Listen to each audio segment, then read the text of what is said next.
Hey, Decathlon Gamer, welcome back to PCM22. This is Dragons episode 48. It's into a new year, 2029. This might be the last season we're able to get through with the short time frame until we have the new release. And actually, my nephew is graduating from basic training for the U.S. Army in a week. I'm going to be out of town for a few days. I don't know how much content I'm going to be able to get squeezed in during that stretch because I'm also in the middle of wrapping up the track season. We have our districts, our all-star meet this week, and as the head coach of a 110 kid track program, there's a lot of logistical things that I have to take care of that I've been taking care of that I'm just about done taking care of, but it's been extremely time consuming, so I haven't had a chance to get ahead of schedule. And of course, many of you are also well aware that Tennis Manager 23, Pro Cycling Manager 23, and Tour de France 23 all have been, I've been having some released content regarding all three of those over the last week or so, as I've had an advanced look at each, and that's kept me rather busy. Now, of course, I can't do it any further recording with TDF or PCM, as they rescinded the keys on those after only giving us a few days to get that advanced look, and then it's back into hiding again until its release now a couple weeks from now. So career mode is going to be finishing up at the end of the season, and that'll be it for that series. This one I'll continue on and hopefully get through all of this season, but like I said, I think this might be it. It is season number 8, so we have made it pretty far, and as we are going to replicate what we have done with this series, because I think it's been a wonderful hit, and I'd like to take it right from the beginning once again and use it for an entirety of a year. I think we can really get through a lot of seasons. We have seen a lot of growth here, but we have not seen Asia become number one, and I'd like to see that happen in the next series. It's going to take a lot more than 8 seasons to do that. I think the pacing has been a lot better by going with this and not just focusing on getting those races, but of course taking that most of last season and focusing on it is what led to so many points. We picked up 12 points and possibly more now here on the 1st of January. But before we look at that, let's focus on the series here now. It's already going on a 2.5 minute introduction here. Here is the objectives for the year. We have made World Tour, so we have a full World Tour calendar, and there are 6 primary sponsor objectives that are going to be the make or break for whether we get our high evaluation. Of course, all those national championship bonuses that we pick up now that we're in the World Tour, you barely get a bonus from those. It's very small in regards to what the bonus looks like there, which means we're going to need performance in those key races, in particular the 6 that we have set up now, +1, as I've added, well, really +2. So I've added in the national championships for all of those that have them fitting in where they can be. If they had a national championship overlapping with the Tour de France, I've subtracted the national championship to focus on that key race, as those national championships are mostly a foregone conclusion anyway. I've also added in La Vuelta, even though that's after August and is irrelevant to the grander scheme of things, and the La Vuelta team almost is a perfect match. There is a single rider difference. We have Serenkaya for the Tour de France. We have Musa Bekov for La Vuelta. Now, Musa Bekov is that up-and-coming youngster who had his rookie year last year. This is that 6-star prospect that he's getting there, but he's got a long ways to go. He's just hitting 4 stars, but I'm sure by the time we reach La Vuelta in August, he'll be 4.5 or better by that point, maybe even hitting 5 stars. At least that's the hope. Loktung is going to get to both of those. Both of them have team time trials that we have to navigate, so I have carefully selected my best climbers and best time trialists as a combination, and we are going to focus on the GC at La Vuelta, and we're going to primarily focus on GC at the Tour de France, where our sponsor thinks we can finish in the top 3. Now, Kasim Reddy, of course, is good, but is he that good? Is our support that good? Is the quick sim going to translate well enough? Lieberman certainly did a pretty good job in his Grand Tour last season, so yeah, we'll see. I think we might be able to pull off a top 3. I don't think we're in contention to win, especially without the direct focus of doing every stage along the way, or every primary stage along the way, only doing a handful might be less of a result. But I do think a podium, or at least a top 5, can be in order, especially with Reddy and Lieberman and the best support we can get them: Hamad, Locke, Taraskin, Kang, and then of course Senkaya and Tong. Good strong group. Now, one of our other objectives that falls into this window, less important though, is the Tour de Suisse. We need to win a stage. I have 3 guys that were available that didn't have a national championship responsibility and objective, and figured, hey, let's get them a boost. So Patel, Jean Chu, and Dimo. With those 3, hopefully enough of a bonus there can help support somebody who might actually be able to win the stage, and they can give that extra aid. Also, during that same window, that same rough time, the Dauphiné, we need to win a stage there as well. So those 2, they're 2.5 and 3 star. They're not major objectives, but they're still relatively important, or could be relatively important. By that point, it's already June, and you're getting close to knowing how we're doing. The early part of the year, of course, is going to matter a bit more on getting some momentum. The only one we have during the April-May window, which is good, is the Giro. But the massive issue with the Giro is the sponsor objective of finishing in first place. Now, I think a podium or a top 5 is possible for a Grand Tour. I think we might be able to handle 2 Grand Tours, and we're certainly going to try, but we cannot take the same team to all 3. For one, the morale would be devastating for a lot of guys who don't get those invites, and 2, the fatigue would just be too much. Even 2 is going to be too much, but La Vuelta doesn't matter as much, and so I'm focusing on the 2 that do matter for us, being the Giro and the Tour. But instead of going for that win, which I think is unrealistic, and then of course to fail winning, the only fallback, the partial failure, ends at podium. So if we finish in 4th place, it's a complete failure. So I've conceded that we will have a complete failure there, but we have to counter it with other strong results. The other strong results being, we're going to go for the points jersey. We're going to try to aim for the points competition and win as many stages as we can. So we have Schechter and Dye, and then Patel, 3 sprinters. We have Chu as a really good lead out guy, and then climbers to help get them through things. So Islamov, Dimo, Musabekov, Sumagliev, the young up and coming GC guys for the future. Great experience for them. They'll really like that, and that should give them a big boost towards the later portion of the season, where we hope for them to get better and better, as time goes on. Our early window has just 2 classics that we have to navigate in terms of sponsor objectives, and that is Strade Bianche and Milano Sanremo. Milano Sanremo, very, very capable for us. I think we can do very well there. We have some really good, strong support climbers in like Reddy and Lieberman, and then of course our sprinters that we can protect with those guys to get through to the end. And otherwise we have the usual suspects of Patel as the early laid out, and then those strong climbers to support getting them to the end. And I think we could do really well with that. Is that the one that we won? Is that the one that Dye won this last year? Was it Milano Sanremo? Might have been, maybe not.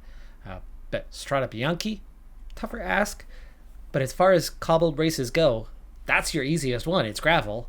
It's a lower rating. It's 1 to 2 stars for each gravel sector, and then a lot of climbing. So I've got my couple of gravel guys, and then I have my climbers.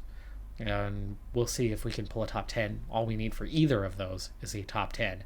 I think Milano Sanremo is going to happen pretty easily. And Strade Bianche, I think we've got a decent chance of scoring a top 10.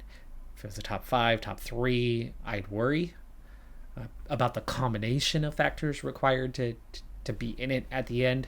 But I think here we can get somebody in a final grouping of 10 or 12 and just hopefully have enough to finish 10th or better.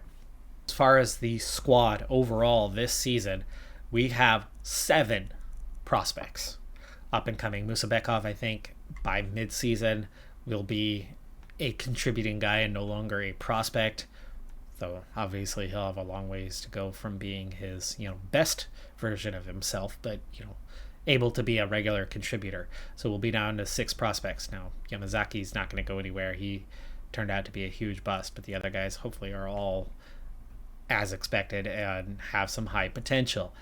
And then you have your mid group, your support riders: Senkaya, Patal, Tong, Chu, Demo.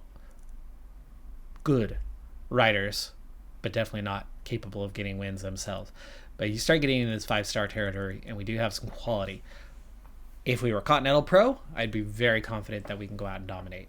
Now that we're World Tour, this is that first year, this is that trial by fire, this is that, oh crap, we're up against the best all the time. And that's going to be a lot harder. Now, of course, 2 years ago, we started seeing those best the first time, and it was definitely, oh crap, we got our butts handed to us almost every time. We barely got any top 10s. Last year, we got a couple wins along the way, and we're very competitive on a regular basis. So I don't see why we wouldn't be very competitive and get some wins along the way this year. We're better than we were a year ago. We made World Tour. I just don't think we're exactly in a position where you would expect us to go out and dominate control, but we'll get some wins. We'll definitely score some points. And speaking of scoring points, what happened with last year? We saw a number of riders. We saw that Israel in particular looked fantastic, and we had a number of other riders who did quite well in the Super Prestige rankings, and they have boosted training structures. Let's go check the email for that. 2 nations are going to see an increase in training structure. We saw the success of one at La Vuelta at the end of the season. That ultimately gave a double boost for Egypt, and that was the first 2 points that Africa has now had in its entirety, I think, of our 8 seasons, or 7+ seasons now. But Israel does see a boost. Unfortunately, none of our other guys were able to receive one for their home nations. A lot of those guys who were in that top 50 kind of range, but not super high up the rankings, their nations already had 2s and 3s in training structure. It wasn't like they were 1s. But I do feel like it's a little stingy in giving out those training bonuses, because there are some nations with incredibly low training ratings, and then you get guys finishing in the top 100 of the Super Prestige. You would think that would bring them up to a 2. I think one thing that I would love to see in a future edition of the game is I would love to see them be more dynamic. I think it would make it a lot easier for a nation to grow if you had rises and falls. If you had a team with a structure of 9, but nobody finishes in the top 10, it drops to an 8 the next year. I'd like to see that go up and down and vary over time. And so you could not only eventually build and come up to the European giants, but over a long save, you could overtake them entirely and see the European giants just fall down to be mid-majors. Wouldn't that be something if you completely saw the sport flip on its head? We've seen plenty of sports do similar things throughout history. And with that, Israel has gone from a 2-4 to now a 4-5. So +2 in training structure, +1 in popularity. Surprised seeing that we haven't been able to do more in boosting the popularity, but I think it's going to come down to those Grand Tours from this point, or the monuments, to gain additional points. Schechter is going to be at the Giro. We're going to be looking to win the points jersey for him.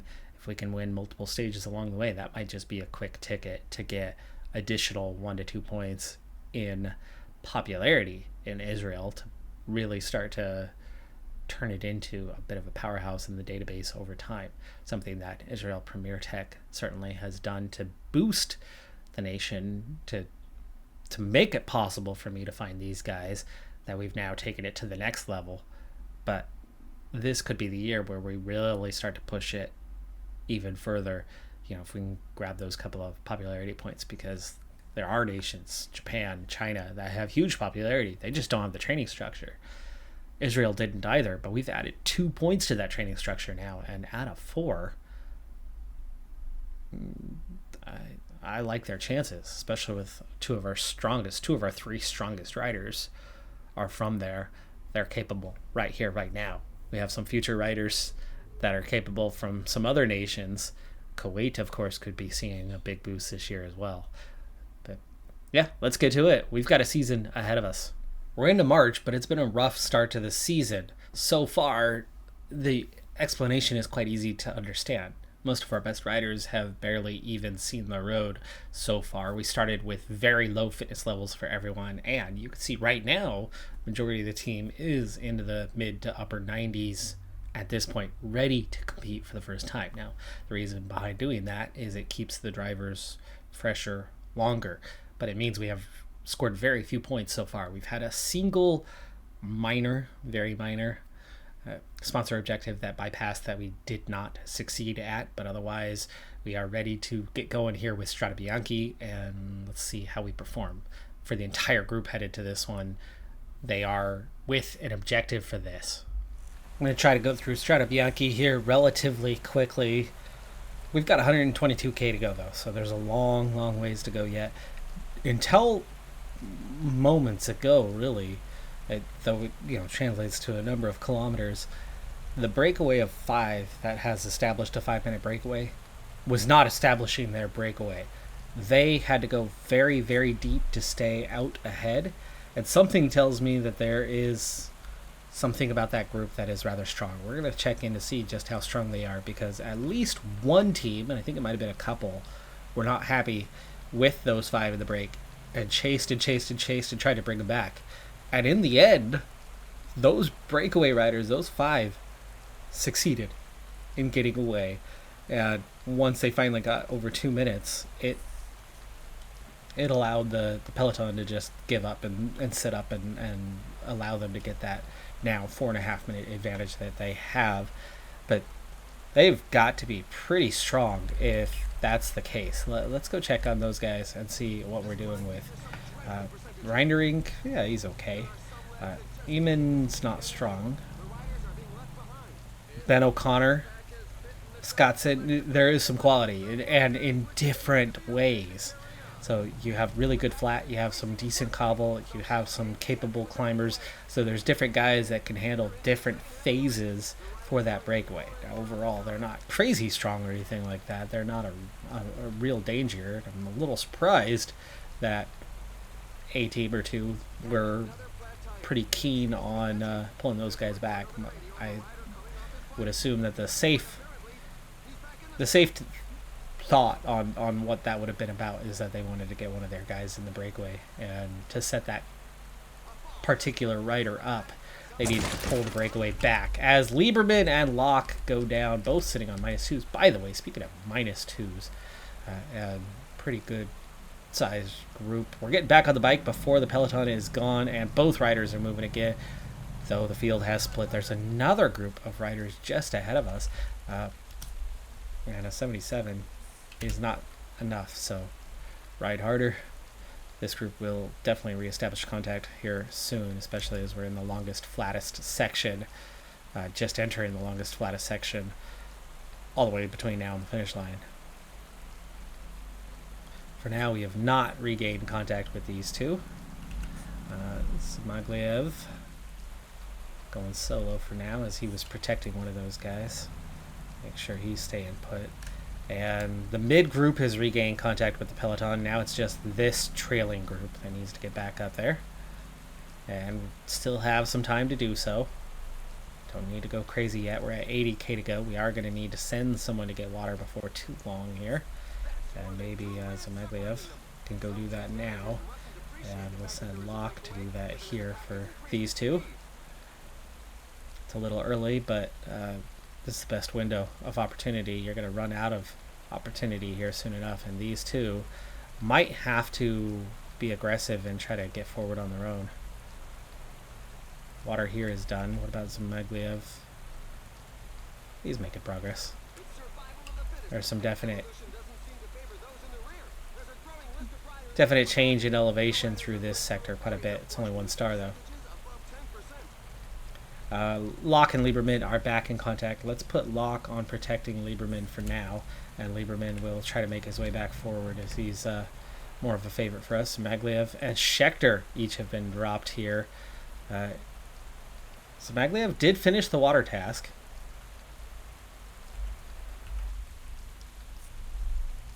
Zmaglev, go ahead and protect Schechter. And Schechter, you definitely need to up what you're doing. And there's just 25 left here. Terraskin, Ready, and Chu. Two our best cobbled guys.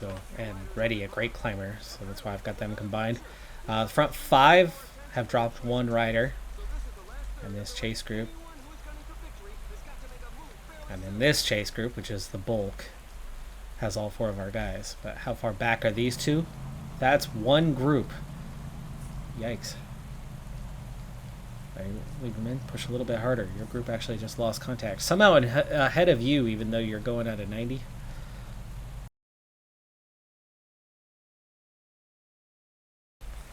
Alright, let's sit. We're going to change this up. We got 60k to go, but the race is already on. It really is.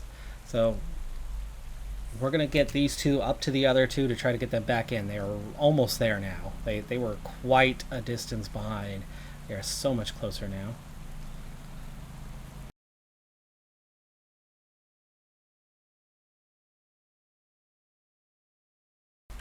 UAE are the favorites. They are loaded with talent. Simmons, even Covey is good. They are a very strong team. You can see a lot of UAE riders in the group. Ready. Put you to an 84. Here is the rest of the team. Zmaglev, Schechter, and boy, surprisingly still a little ways back here is Locke and Lieberman.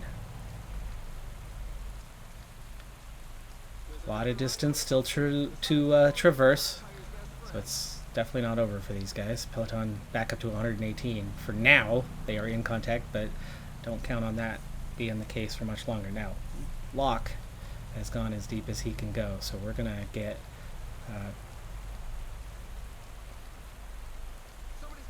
Zmaglev and then Schechter. Terraskin, Ready, Chu still up there. And now into a breakaway. This is now considered the peloton. Locke still at the front of this, but Zmaglev will take over soon. We will gel up for him, and Locke is done. On to Zmaglev. Locke, we'll see you later.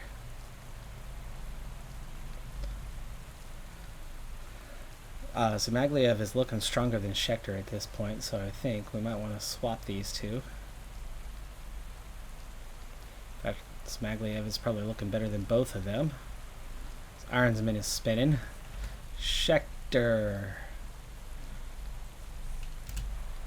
just might not even be in the mix here.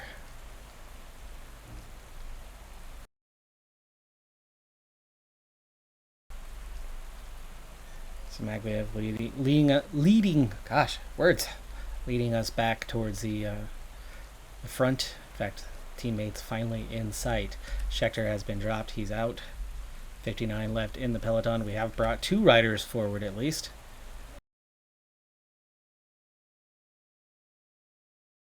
And we have been brought forward successfully. 2 more riders back in the mix. Not Lieberman. Lieberman's pretty much out of energy anyway, so we're going to sit on. If they get back up there, great. If not, that's totally fine. We got 25 here in the lead group, but off the front, it's not just 5 riders anymore. 4 riders attacked, including Quinn Simmons. So that's something important to keep in mind, as this is not a done deal, and Zmaglev still work his way forward. There you go. Lieberman, we're going to tell him to just sit on for right now. Let's sort out what's going on here. We have Chu, Ready, in great shape. Terraskin still in great shape. Zmaglev. Oh, Lieberman's back in contact. Lieberman, go ahead and protect. Your role has very much changed. And Zmaglev, go ahead and protect Ready. And we'll put Chu on his own now. The finish is Chu territory, but he's just not very punchy, so it's more like a Ready territory, and neither. Terraskin, maybe. He's got a little bit of a combination of acceleration and punchiness, but none of them are suited to this finish.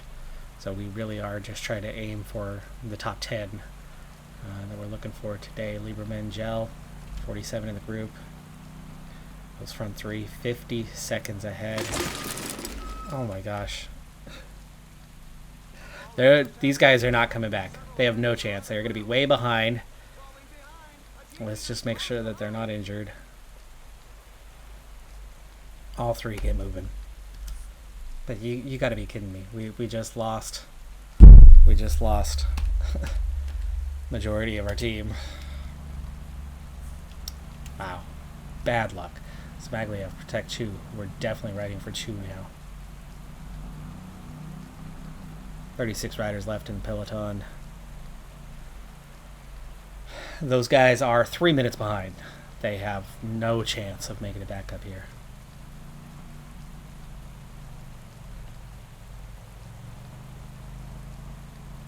Okay, one of the decisive moments of this race is upcoming. Slow this down. These guys are struggling towards the back end, even though I didn't see any blinking red. But they nearly got dropped there. I caught it. 2.5K. Steep uphill at the start. There we go. We'll make our way forward on that. Now back off a little bit. Smaglia's protecting. He's already used his gel. These guys are only 2 minutes behind now. Lieberman got dropped, but Tereskin and Reddy are still there. Tereskin leading the chase. They might not be out of this thing yet.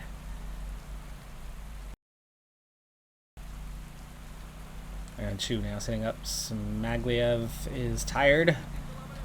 And we've got most of the favorites here. The front, now considered front group, is because those breakaway riders have been joined by Simmons and Pidcock, who are absolute favorites. But then you still got Scottson left and Brennan left and a couple weaker riders, but that's 4 very strong riders. And one more further up the road, which is O'Connor, the strongest from the break.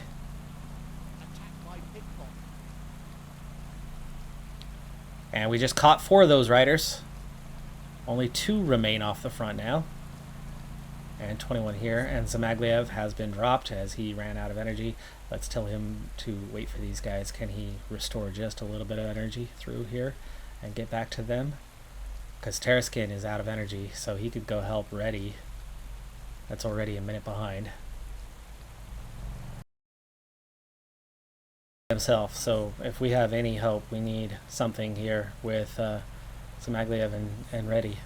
Potentially need something. There we go. Okay, Reddy, sit. Smagliev, protect. Reddy, energy up. And checking on Chu. 15, chasing 3. There's not any further up there. Yeah. But that is a podium. Gone at the moment. We're looking to beat half of these guys to get our top 10 with Chu. And meanwhile, it's inside 2 minutes now for Reddy and Zamagliev. But it's still, that's 2 minutes behind. That's a big gap.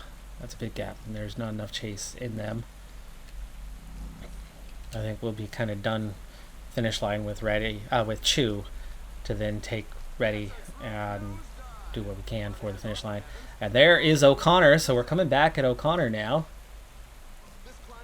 Big acceleration happening here. And now it's 14 chasing 2. Podium is still possible. 5K. We're going to gel up. You can see Chu, though, struggling to keep up with the tempo that's being set right now.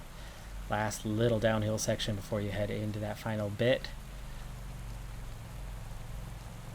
And it's time to start moving forward. Get a little head start on what is going to be a difficult final 1.3K. And he's not that punchy. He's not that great of a climber. But he does have acceleration. 1K to go. Cobbled sector. We will sprint just before the top of it. I think he's got a top 10 here. There's 5 riders ahead of us, and we are, and then 2 beyond that. So we are currently P8. Red bar is gone, but I do think we've got enough to hang on just about to this 8th position. Simmons has 1 ahead of Pidcock. There's the next 5 strongest guys, but we are the next best after that. It is a top 10. Chu has successfully done the big sponsor objective. Meanwhile, there is Tereskin somehow ahead of Zamagliev, and because I was controlling him. Yep. we're going to follow. So Zamagliev sprinting, and then Reddy sprinting. O'Connor fell all the way to 16th. Reddy is going to pass a lot of guys here on his way towards the finish line, but he's not going to get a top 20, but he's got a top 25, I think. 26th. Almost top 25. Zamagliev, 31st. That crash ruined any chance we had of outperforming, but we do get the top 10, which was the key that we needed from this race. That'll set things right with the sponsors for now. That is also going to do it for this episode, though. I'm Decathlon Gamer. Like, comment, subscribe, and I'll see you next time. Have a good one. Be safe out there, and bye for now.